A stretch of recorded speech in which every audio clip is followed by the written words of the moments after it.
Şemdinli Belediye Başkanı Sayın Ersin Kaya, bu şirin ilçenizin bazı özelliklerini izleyicilerimize yansıtmak istiyoruz. Siz bize yardımcı olur musunuz? Tabii, memnuniyetle.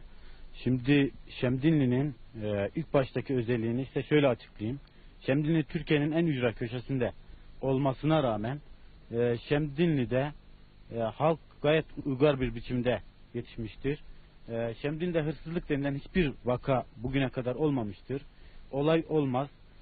Şemdinli halkı hiçbir zaman emeğinin karşılığı olmayan başka bir şeye el uzatmaz. Bugün Şemdinli'nin cezaevi tamamen boştur ve bunun bir delilidir. Siz yaşamınızda hiç hırsızlık olayına tanık olmadınız mı? Efendim, ben Şemdinli olarak hiçbir hırsızlık vakasına şahit olmadım ve görmedim, sanmıyorum da olacağını.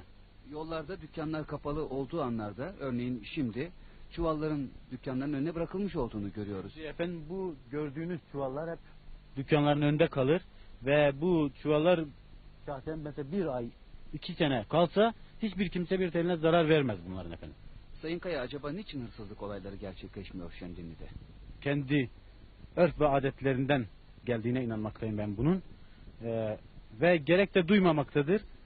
Çünkü Şemdinli'de her şeyi çalışarak elde edebilmekte yeterince, fazlasını görmediği için istememektedir. Peki başka hangi özelliklerine değineceksiniz Şemdinli'nin? Şimdi efendim, Şemdinli'nin ben size arıcılık konusuna değineyim. Bu Şemdinli'nin en önemli faktörlerinden biri. İlk başta arıcılık, ikincisi tütüncülük. Şimdi efendim, Şemdinli'deki arıcılığı şöyle size anlatayım. Yıllardan beri iptidai şekilde yapılmıştır arıcılık. Şimdi fenli usulde bir arıcılığa geçiş vardır. Fakat imkanlar bir yerde mani olmaktadır buna. Mani olan imkanlar da şöyle: satış için zorluk çekilmektedir.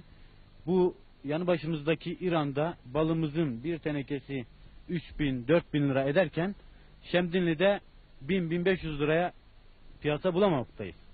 Bu kadar güzel midir balınız? İran'da 3.000 lira edebilecek şekilde. Şemdinli balı Türkiye'nin en iyi balında, hatta dünyanın en iyi balıdır diyebiliriz.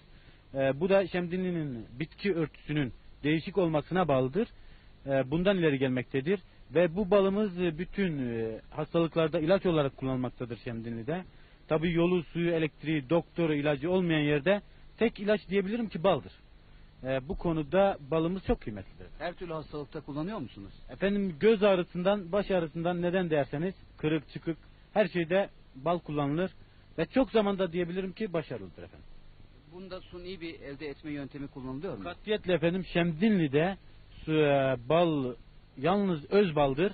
Buna herhangi bir şey katiyetle karışmaz. Halkımız bala başka bir şey karıştırılarak elde edilecek bol miktar balı veya başka bir sahte balı bilmez bile efendim. Tütün de güzel midir Sayın Başkan? Şimdi efendim, tütüncülük konusunu size şöyle açıklayayım. Şemdinli'nin tütünü ta padişahlar zamanında İstanbul'a giden tek tütün Türkiye'den Şemdinli tütünüdür. Bu Şemdinli tütünü kendini özel kokusuyla belli eder. Fakat bu tütüncülük konusunda bizim şöyle şikayetimiz vardır. Gayet az tütün elde edebilmekteyiz.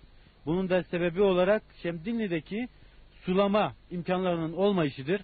Devlet elini uzatır da burada sulama imkanlarını daha fazla vatandaşa sağlarsa, boş kalan arazileri de tütün ekerek Şemdinli'ye büyük bir gelir elde edilebilir. Dolayısıyla Türkiye